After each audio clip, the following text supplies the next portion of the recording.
What's up guys? I hope you are doing well. I am Veer. Welcome to study lover. देखिए हम यहाँ पर polity discuss कर रहे हैं. तो पॉलिटी में यूनियन एंड इट्स टेरिटरी ये हमारा टॉपिक है और इसके अंदर आज हम लोग देखेंगे किस तरीके से स्टेट और यूनियन टेरिटरी का इवोल्यूशन हुआ. देखिए हमारे देश को अगर हम लोग ढंग से देखें, ये हमारा देश है आज़ादी से पहले का. ये यहाँ पर पाकिस्तान भी है जिसको हमने क्या बोला था, वेस्ट पाकिस्तान बोला था उस टाइम पे. ये नीचे वाले को क्या बोला था, ईस्ट पाकिस्तान बोला था. तो 1947 में जब ये दोनों पार्ट अलग हो गए थे, उसके बाद भी हमारा जो देश था वो बिल्कुल अच्छे से यूनाइट नहीं था. आप लोगों को देखने को मिल रहा होगा हैदराबाद इतना बड़ा एरिया है, यहाँ पे ग्वालियर यहाँ पे हो गया ऊपर, तो इस तरीके से राजपूताना हो गया इतना बड़ा. तो इस तरीके से हमारा स्टेट जो था वो अलग अलग पार्ट में डिवाइड था. तो फिर किस तरीके से हमारे यहाँ पे स्टेटों को ऑर्गेनाइज किया गया, तो यहाँ पर आज हम लोग देखेंगे किस तरीके से स्टार्टिंग में हमने जो स्टेट थे उनको 4 कैटेगरी में डिवाइड करा, ए बी सी डी. तो इस तरह की कैटेगरी बढ़ाई हमने.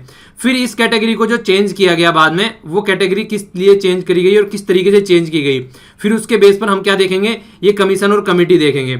ये धार कमीशन, जेवीपी कमेटी बोलते हैं इसको. जवाहरलाल नेहरू जो हमारे लीडर थे, वल्लभ भाई पटेल और पट्टाभी सीतारामैया, इन्होंने भी अपनी कमेटी बनाई स्टेट को किस तरीके से रीऑर्गेनाइज किया जाए. इसके बाद में फिर एक कमेटी आई जिसको बोलते हैं फैजल अली कमीशन. तो इस कमीशन के बेस पर फिर आगे सारा कार्यक्रम स्टार्ट हुआ. तो ऐसा क्यों हुआ, पहले ये कमेटी बनी, धार कमीशन बना, फिर ये कमेटी बनी, फिर ये कमीशन आया. आखिर इन दोनों में क्या कमी रह गई थी स्टार्टिंग वालों में, जो फिर ये तीसरा भी बनाना पड़ गया. पहले में क्या कमी रह गई थी जो दूसरा बनाना पड़ा, और दूसरे में क्या कमी रह गई जो तीसरा बनाना पड़ा. तो कंप्लीट लेक्चर आज हमारा इस थीम पर चलेगा. आप लोगों के माइंड में सारी क्लियरिटी आएगी किस किस तरीके से हिस्ट्री में हमारे स्टेटों को रीऑर्गेनाइजेशन करने का पर्पज और तरीका चलाया गया था. तो जिस तरीके से हमने लास्ट लेक्चर में देखा कि हमारी पार्लियामेंट को कितनी पावर दे रखी है कि हमारी पार्लियामेंट जब भी चाहे जिस भी स्टेट को चाहे तोड़ मरोड़ सकती है. हम लोगों ने देखा नया स्टेट बनाया गया, यहाँ से निकालकर कौन सा स्टेट बनाया गया, अभी तेलंगाना स्टेट बनाया गया. तो यहाँ से हमने नया स्टेट बनाया. इसी तरीके से हमारी पार्लियामेंट चाहे तो कितने भी स्टेट बना सकती है, ये हमने लास्ट लेक्चर में देखा. पर लेकिन इस तरीके का प्रोविजन अगर हम कंपेयर करें यूएसए के साथ में, तो यूएसए की गवर्नमेंट को इस तरीके के, यूएसए की जो सेंट्रल गवर्नमेंट है वहाँ पर इस तरीके की पावर नहीं है. वहां पर क्या है, हर एक स्टेट के पास में पावर है. अगर किसी स्टेट का कोई एरिया चेंज करना है और दूसरे स्टेट में मिलाना है और किसी का नाम चेंज करना है, तो ये पार्लियामेंट के हाथ में कोई भी पावर नहीं है वहां पर. ठीक है, तो इसीलिए क्या बोला जाता है, इनडिस्ट्रक्टेबल यूनियन, इनडिस्ट्रक्टेबल स्टेट. मतलब दोनों ही अपने अपने आप में अपनी जगह सही है. कोई भी एक, अगर जब तक सारे स्टेट मिलकर अपना डिसीजन नहीं लेंगे तब तक ये कुछ नहीं कर सकते.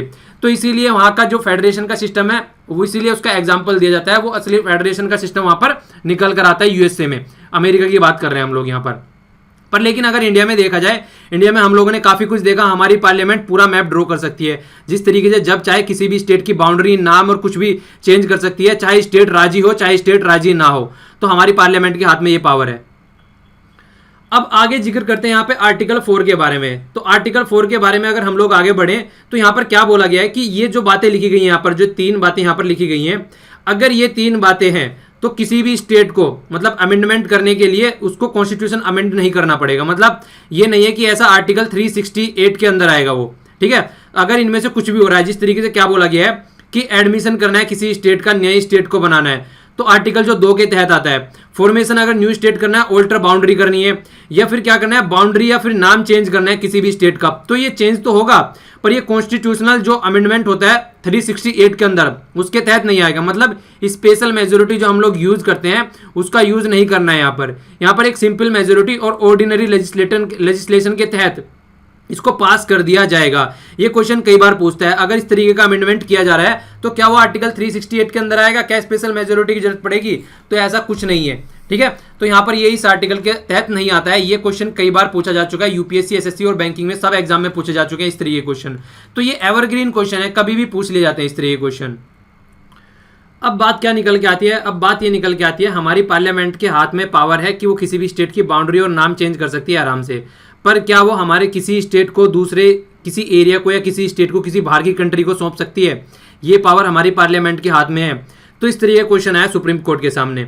सुप्रीम कोर्ट के सामने इस तरीके का क्वेश्चन कब आया, जब हम बाउंड्री अपनी सेटलमेंट कर रहे थे, तो उस टाइम पे जब पाकिस्तान के साथ में बाउंड्री सेटलमेंट का काम चल रहा था, तो उस टाइम पे ये केस निकल के आया जिसको बोलते हैं बेरुबारी यूनियन. ठीक है ना. तो हो क्या रहा था, ये पाकिस्तान, आप लोग वर्ड से यहाँ पे कंफ्यूज मत होना, मैं दिखा देता हूँ एक बार.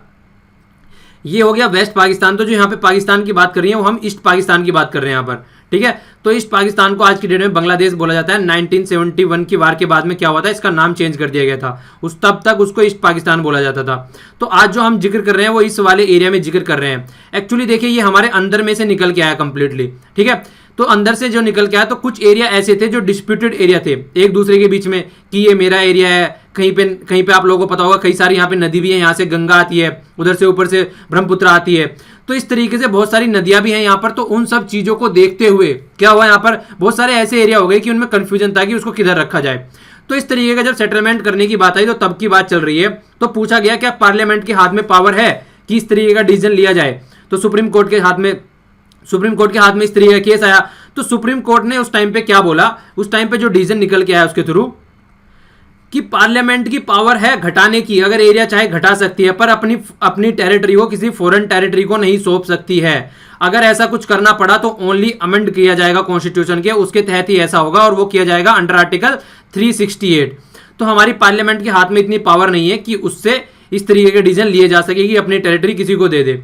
फिर क्या हुआ उसके बाद में, फिर हुआ 9th कॉन्स्टिट्यूशन अमेंडमेंट। तो इस तरीके से डायरेक्ट क्वेश्चन पूछ लिए जाते हैं। अमेंडमेंट भी आप लोगों के साथ साथ में कवर होते जाएंगे, इसीलिए मैंने बोला था आप लोगों को कोई भी चीज, कोई भी आर्टिकल, कोई भी अमेंडमेंट रटने की जरूरत नहीं है। जहां जहां इनकी जरूरत होगी वो ऐसे ही आते चले जाएंगे। बस आप लोगों को क्या करना है, लेक्चर को आसानी से बैठ के शांति में सुनना है, ठीक है। तो यहां पर क्या बोला गया, 9th कॉन्स्टिट्यूशन अमेंडमेंट की बात की गई है। तो इसके तहत बात क्या है निकल के, कि हमको ट्रांसफर करनी थी टेरिटरी ईस्ट पाकिस्तान, जिसको बांग्लादेश बोलते हैं आज की डेट में। तो फिर क्या बात निकल के आई, फिर बात ये निकल के आई, देखिए अगर इस तरीके से हम छोटी छोटी टेरिटरी, मान लीजिए डिस्प्यूटेड टेरिटरी अगर चल रही है, अगर उनको हमको ट्रांसफर करना है और वहां से कुछ टेरिटरी लेनी है, तो फिर कॉन्स्टिट्यूशन को अमेंड करना पड़ेगा।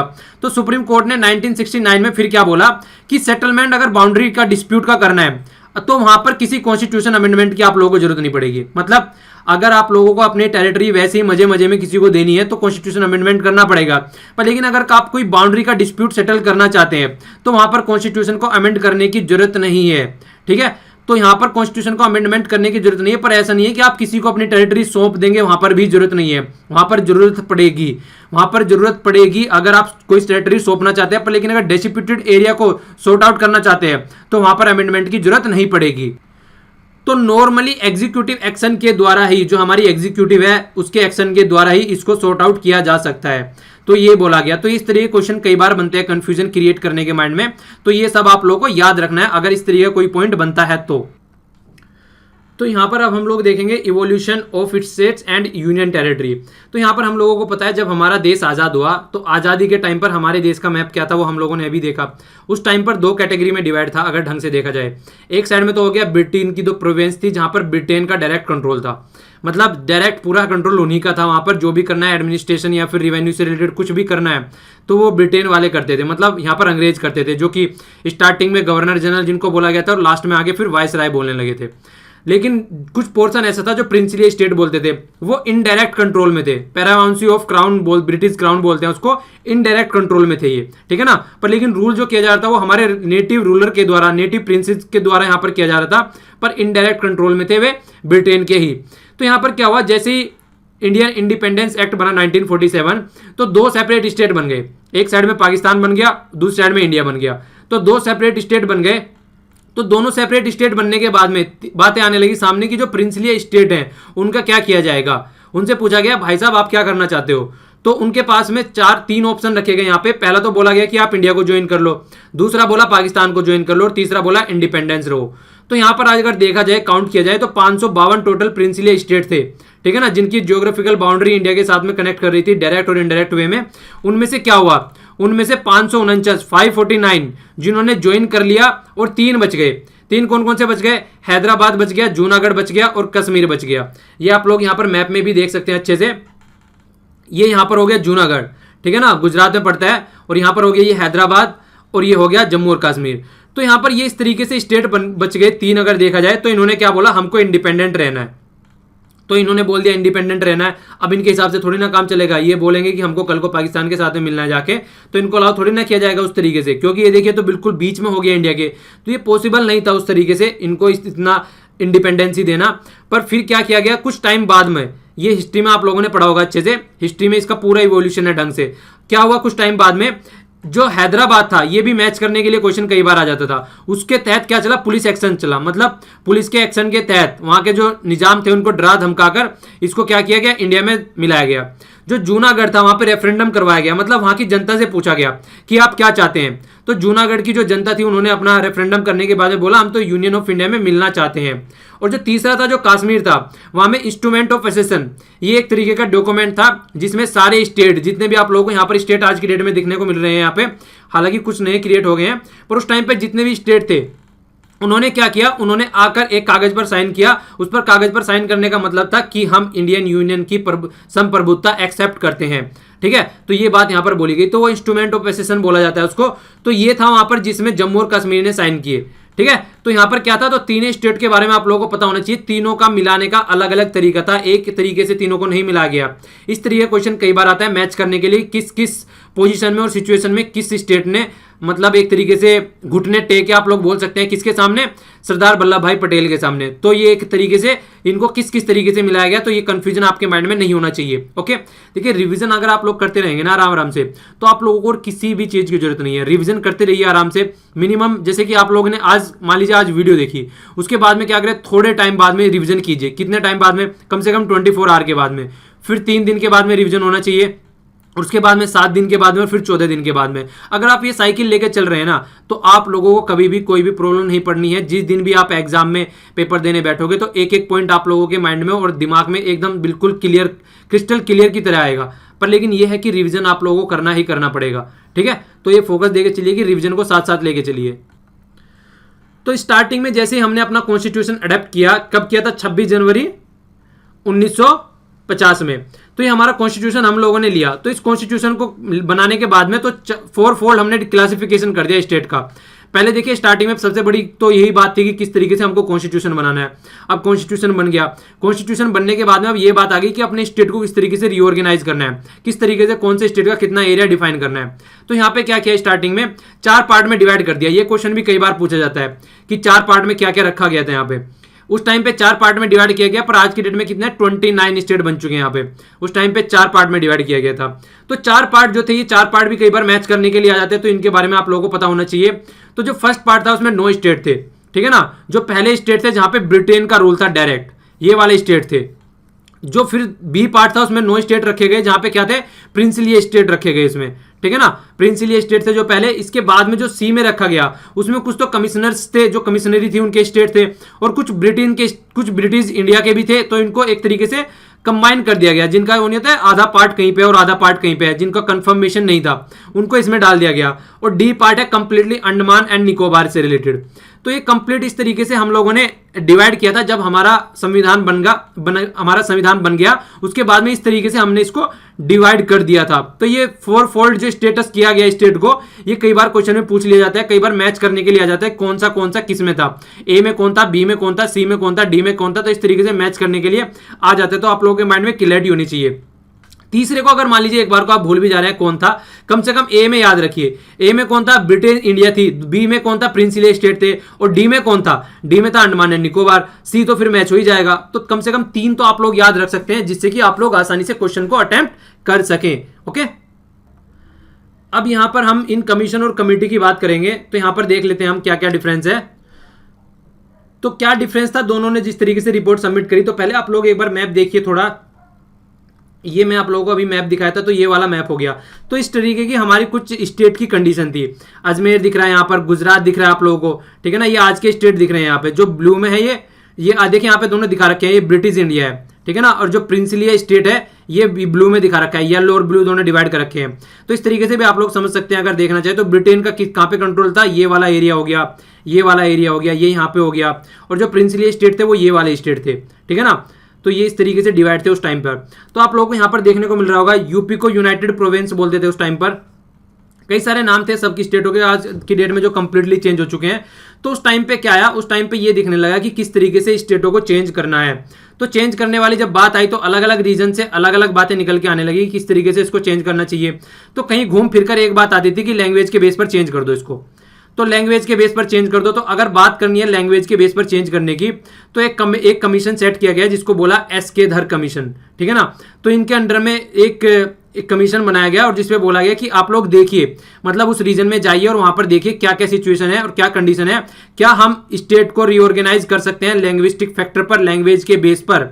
तो इन्होंने क्या बोला, इन्होंने बिल्कुल साफ साफ मना कर दिया। इन्होंने बोल दिया कि हमको एडमिनिस्ट्रेटिव के बेस पर करना चाहिए, मतलब हमको एडमिनिस्ट्रेशन कन्वीनियंस होना चाहिए, किस एरिया में किस तरीके से हमको एडमिनिस्ट्रेशन करना है उसके बेस पर हमको बनाना चाहिए, ना कि लैंग्वेज के बेस पर। लैंग्वेज के बेस पर हम अपनी जो यूनिटी है हमारी कंट्री की, कहीं ना कहीं उसको भी डिस्ट्रॉय कर देंगे कि ये हो गया तेलुगु स्पीकिंग एरिया, ये हो गया हिंदी और ये हो गया इंग्लिश और ये हो गया मराठी, ये हो गया गुजराती, तो हमारी कहीं ना कहीं यूनिटी हैम्पर हो जाएगी उससे। तो हमको इसके बेस पे काम नहीं करना है कि लैंग्वेज के बेस पर हमको बिल्कुल काम नहीं करना है। तो इनका जो इस तरीके का डिसीजन आया, इस तरीके की रिकमेंडेशन आई, उससे बहुत ज्यादा नाराजगी फैल गई सब तरफ। तो फिर क्या किया गया, फिर 1948 में जवाहरलाल नेहरू, वल्लभ भाई पटेल और पट्टाभी सीतारामैया, तो इन्होंने मिलकर, जिसको बोला भी जाता है फेमस बहुत ही ज्यादा है जेवीपी कमेटी के नाम से, इनके अंडर में कमेटी बनी। फिर इन्होंने क्या किया, जो टॉपिक यहां पर ऊपर वाले कमीशन को दिया था, जो एसके धर कमीशन को दिया था, वही टॉपिक इन्होंने उठाया। फिर इन्होंने अपना रिसर्च एंड डेवलपमेंट स्थापित किया, R&D डिपार्टमेंट में घुसे। तो इनको भी पता चला बाद में, इन्होंने भी क्या किया, जो लैंग्वेज के बेसिस पे था, जो लैंग्वेज का बेसिस दिया गया था कि इसके बेस पे स्टेट बनाओ, तो इन्होंने भी उसको रिजेक्ट कर दिया। मतलब एसके धर ने भी रिजेक्ट कर दिया, जेवीपी कमेटी ने भी रिजेक्ट कर दिया। पर लेकिन उसी ड्यूरेशन में कई सारे काम भी हो गए उल्टे सीधे, जिसकी वजह से क्या हुआ, एक ऐसा काम हुआ जो आप लोगों ने कई बार सुना होगा, पोट्टी श्रीरामुलु, इनका नाम आप लोगों ने सुना होगा। ये 56 दिन तक इन्होंने हंगर स्ट्राइक रखी और ये एक्सपायर हो गए।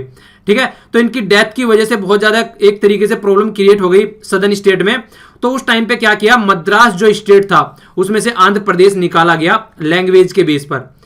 कंडीशन बहुत ज्यादा खराब हो गई थी, इसलिए इसको इंप्लीमेंट करना पड़ गया। तो कब इंप्लीमेंट करना पड़ गया, जब लैंग्वेज का बेस इन्होंने मानने से इनकार कर दिया, उस टाइम पर ये बात निकल के आई। तो ये बहुत ही ज्यादा ग्रेव कंडीशन हो गई वहां पर, क्योंकि ये बिल्कुल ऐसे ही हो गई। अगर आप लोग थोड़ा सा कंपेयर इसको करना चाहे, थोड़ा सा अपने माइंड में रिमाइंड करना चाहे, 2011 में अन्ना हजारे जी का मूवमेंट चला था। तो उस टाइम पर अगर खुदा ना खास्ता अन्ना हजारे जी इतना भूख से अगर उनको कुछ हो जाता, तो समझ रहे हैं क्या कंडीशन होती उस टाइम पर। तो उसको थोड़ा सा आप लोग कंपेयर करने के लिए बोला गया है। वैसे ऐसी कोई बात नहीं है, मैं चाहता हूं अन्ना हजारे जी पूरे 150 साल जिए, क्योंकि बहुत ही महान हस्ती है। एक करप्शन के खिलाफ उन्होंने जो मुहिम छेड़ रखी है बिल्कुल गांधी जी के बेस पर, तो उस तरीके के मतलब इंसान कंट्री में होने चाहिए, ताकि गवर्नमेंट को टाइम टाइम पर पता चलाते रहें। तो देखिए वो अलग बात है, पर लेकिन एक कंपेयर सोचिए, उस टाइम पर पूरा देश हमारा सड़कों पर आ गया था। तो इसी तरीके की कंडीशन यहाँ पर बन गई थी और दुर्घटनावश इनकी डेथ हो गई। ठीक है ना, 56 दिन तक भूखा रहने के बाद में। तो बिल्कुल एकदम मतलब सिचुएशन बहुत ज्यादा ग्रेव हो गई वहां पर। तो फिर इनको स्टेट बनाना पड़ गया लैंग्वेज के बेस पर। तो मद्रास में से इनको आंध्र प्रदेश निकालना पड़ गया। ये जो आप लोग देख सकते हैं यहाँ पर, ये हो गया मद्रास, जिसको बोला गया, ये मद्रास वाला एरिया था यहाँ पर। ठीक है, तो इसमें से आंध्र प्रदेश इनको निकालना पड़ गया उस टाइम पे, वो भी लैंग्वेज के बेस पर, जिसको 2 कमीशन ऑलरेडी मना कर चुके थे। एसके धर और जेवीपी कमेटी पहले ही इसको मना कर चुके थे। अब ये तो बात हो गई यहाँ पर। अब फिर अलग अलग जगह से और भी मांग उठने लगी कि यार उनको तो अपने लैंग्वेज के बेस पे बना दिया, तो हमको क्यों नहीं बना रहे हैं। तो अलग अलग एरिया से अलग अलग मांग निकल के आने लगी, अलग अलग बात निकल के आने लगी कि हम में क्या कमी है, जो आपने उनको तो हाँ भर दिया, हम में क्या कमी है ऐसी। तो फैज अली कमीशन की बात आई फिर निकल के। ये कमीशन बहुत ही ज्यादा इंपॉर्टेंट है, इसको तो कम से कम आप लोगों को याद रखना ही रखना है, क्योंकि पहले 2 कमीशन थे एसके धर और जेवीपी, उनकी बातें उनकी रिकमेंडेशन एक्सेप्ट नहीं की गई। ठीक है ना, उन्होंने मना कर दिया, उनकी जो सिचुएशन बनी हुई थी वहां पर, उसकी वजह से उनको मना कर दिया गया। फिर जो फैजल अली कमीशन निकल के आया, इसको आप लोगों को याद रखना है। इसने बहुत ही डिटेल में पूरा चीजों पे रिसर्च करी, क्योंकि अगर उनको देखेंगे आप लोग, उनका टाइम ड्यूरेशन बड़ा कम था। मतलब उनको 52 और 53 के फेर में ही दोनों कमीशन बन भी गए और खत्म भी हो गए। पर लेकिन फैज अली ने अच्छे से काम किया अपना, और 1953 से 1955 तक लगभग 2 साल का आप पीरियड बोल सकते हैं मिनिमम। दिसंबर था, हालांकि 2 साल कंप्लीट नहीं हुए, पर लेकिन फिर भी एक अच्छा ड्यूरेशन इन्होंने लिया और अच्छे से बात करी। तो इन्होंने क्या किया, इन्होंने ब्रॉडली एक्सेप्ट कर लिया कि लैंग्वेज बेसिस हो सकता है, आप लैंग्वेज के बेस पर स्टेट बना सकते हैं। मतलब ये है, गुजरात को गुजराती को गुजरात, और मुंबई दे सकते, वो महाराष्ट्र दे सकते हो मराठी को। तो इस तरीके की बात इन्होंने बोली। पर बात एक क्या निकल के आया सामने आई, एक बात निकल के ये सामने आई कि ऐसा बिल्कुल नहीं होगा कि हर एक लैंग्वेज के बेस पर हर एक स्टेट बनाया जाएगा, ऐसा बिल्कुल नहीं होगा। मतलब इस तरीके से तो हमारे यहाँ पर दुनिया भर के स्टेट बन जाएंगे। किसी की हमारे यहाँ पर आप लोगों ने कहावत सुनी है ना, वो कि वो कोस पर बदले पानी, सवा कोस पर बानी। तो इस तरीके से तो हमारे यहाँ इतनी लैंग्वेज है कि हमको संभालना मुश्किल हो जाएगा, इतने स्टेट बन जाएंगे। तो इन्होंने फिर उसके बाद में चार डायमेंशन आइडेंटिफाई की कि अगर आपको स्टेट बनाना है तो किस तरीके से आप लोग बना सकते हैं। तो ये 4 बातें इन्होंने बोली। इसमें सबसे पहली बात क्या थी, सबसे पहला तो इन्होंने ये बोला कि देखिए अगर कोई भी आप लोगों को काम करना है, इस तरीके का स्टेट बनाना है नया, तो आप लोगों को प्रिजर्व करना पड़ेगा और स्ट्रेंथन रखना पड़ेगा क्या, यूनिटी और सिक्योरिटी हमारी कंट्री की। हमारी कंट्री की यूनिटी और सिक्योरिटी पे कोई फर्क नहीं पड़ना चाहिए, उसमें कोई चेंज नहीं आना चाहिए। अगर आप स्टेट बनाते हैं ये कंडीशन रखकर तो आप लोग आगे बढ़ सकते हैं। कल्चर जो हमारी लिंग्विस्टिक थी और कल्चर उसकी होमोजेनिटी मतलब एक रूपता, उसमें भी कोई कमी नहीं आनी चाहिए। ऐसा नहीं है आप अलग अलग डिवाइड करके अलग अलग पोर्शन अपना बनाना चाहे तो ऐसा भी कुछ नहीं होगा।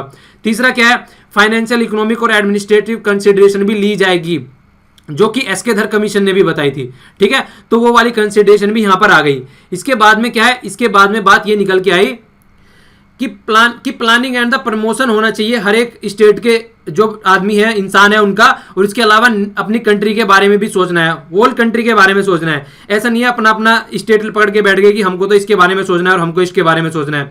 सबको साथ लेकर चलना है, 29 के 29 स्टेटों को साथ लेकर चलना है। तो बात ये बोली गई फैज अली कमीशन के द्वारा। तो ये 4 रिकमेंडेशन कई बार पूछ ली जाती है कि उन्होंने क्या क्या रिकमेंडेशन दी, तो उसमें आप लोगों को ये भी कई बार कंफ्यूजन में क्वेश्चन पूछा जा चुका है पास्ट में कि 1 लैंग्वेज के बेस पे 1 स्टेट बनाने के लिए रिकमेंडेशन दी थी इन्होंने। बिल्कुल गलत है, रिजेक्ट कर दिया था इसको। इन्होंने बोला था कि लैंग्वेज का बेस एक्सेप्ट कर लिया था, पर लेकिन ऐसा नहीं है कि 1 लैंग्वेज के बेस पर 1 स्टेट बना दोगे। तो ये कंफ्यूजन करने के लिए ये इस तरीके की स्टेटमेंट कई बार यूपीएससी पूछ चुकी है पास्ट में, और एसएससी में भी इस तरीके का क्वेश्चन आ चुका है। तो आप लोगों को याद रखना है इसके बारे में। ठीक है, तो 1 लैंग्वेज के बेस पर 1 स्टेट नहीं बनना है, ये इन्होंने बहुत ही क्लियर कट एक अलग से लाइन लिखी थी, ऐसा कुछ नहीं होने वाला है। ठीक है, आगे ये तो बात बोली गई, जो 4 रिकमेंडेशन दी गई, इसके बाद में सजेशन भी दिए गए कुछ कि आप लोगों को क्या सजेशन मतलब किस तरीके से अपना वर्क करना चाहिए, उस पर भी यहाँ बात की गई। उसमें क्या था, अबॉलिश कर दिया गया। इन्होंने जो 4 फोल्ड जो सिस्टम क्लासिफिकेशन किया था ABCD जो हमने स्टेट बनाए थे, वो इन्होंने कैंसिल कर दिया। बोला ये जो आपने बना रखा है ना इसको साइड में रखो, जो आपने ये ढांचा तैयार कर रखा है। इन्होंने क्या बोला, 16 स्टेट बनाओ और 3 यूनियन टेरिटरी बनाओ। ठीक है ना, 3 तो सेंट्रली स्पॉन्सर्ड यूनियन टेरिटरी बनाओ जिसको कंट्रोल किया जाएगा सेंटर के द्वारा, और 16 स्टेट बनाओ। ठीक है, तो सेंटर ने क्या किया, मैक्सिमम रिकमेंडेशन तो एक्सेप्ट कर ली, पर कुछ मॉडिफिकेशन भी किए। वो मॉडिफिकेशन क्या किए गए, उन मॉडिफिकेशन के बाद में ही हमको देखने को मिला कि 14 तो स्टेट बन गए और 6 यूनियन टेरिटरी बन गई। इन्होंने क्या बोला था, 16 स्टेट बनाओ और 3 यूनियन टेरिटरी बनाओ। तो थोड़ा सा चेंज यहां पर आप लोगों को देखने को मिला, 14 स्टेट बन गए और 6 यूनियन टेरिटरी बन गई। तो यहां पर पूछा क्या जाता है, ये किसके द्वारा आया, ये फैज अली कमीशन के द्वारा। तो उसने रद्द किया, उसने बोला, उसने सजेशन दिया कि ये जो 4 स्टेट का फंडा आप लोग लेके चल रहे हैं ABCD, इनको खत्म करो। तो वो खत्म हो गया। इसके बाद में क्या है, इसके बाद में है स्टेट रीऑर्गेनाइजेशन एक्ट 1956। इसके तहत ये 14 स्टेट बने और 6 यूनियन टेरिटरी बनी। और 7th जो कॉन्स्टिट्यूशनल अमेंडमेंट आया फिर 1956 में, उसमें क्या किया गया, जो ये पार्ट बना रखे थे इन पार्टों को खत्म किया गया। किस तरीके से खत्म किया गया, देखिए ये जो डिफरेंस कर रखा था पार्ट ए पार्ट बी में, पहले तो इसको खत्म किया गया। पार्ट सी जो था, जो मैंने कहा था कंफ्यूजन में है कि कहां पे इनको रखा जाए, उसको अबॉलिश ही कर दिया। ठीक है, और जो पार्ट डी था उसके बारे में बात क्या की गई कि अलग से यूनियन टेरिटरी बना दी गई।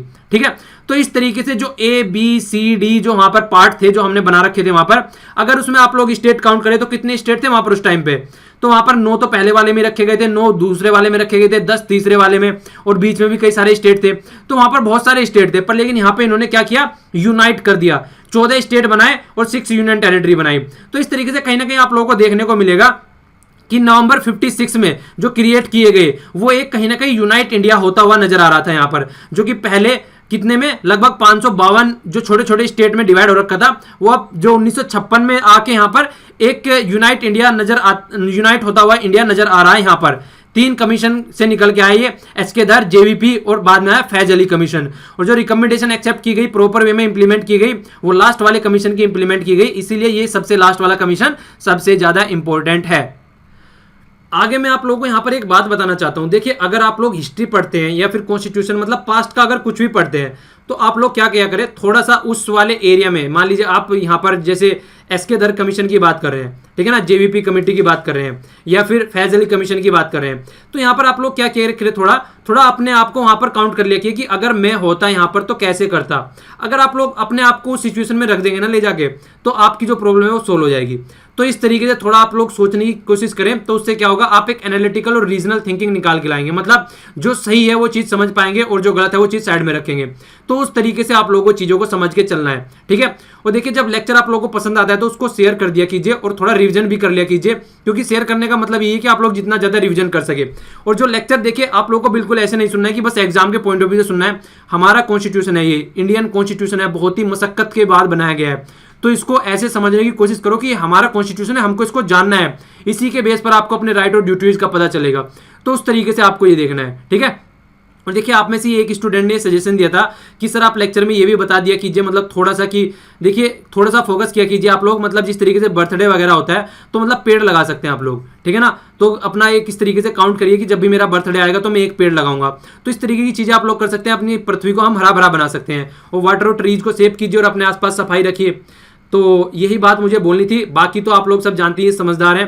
पढ़ाई कीजिए पूरा सीरियस होकर और अच्छे से एंजॉय कीजिए लेक्चरों को, और शेयर भी कर दिया कीजिए। और लेक्चर पसंद आता है तो लाइक कीजिए, नहीं पसंद आता तो डिसलाइक कीजिए। और डिसलाइक करके बताइए भी कि डिसलाइक क्यों किया है, जिससे कि मैं उसको इंप्रूव कर सकूं आने वाले लेक्चर में, ठीक है। तो आज के लिए इतना ही। Thanks a lot for listening. जय हिंद।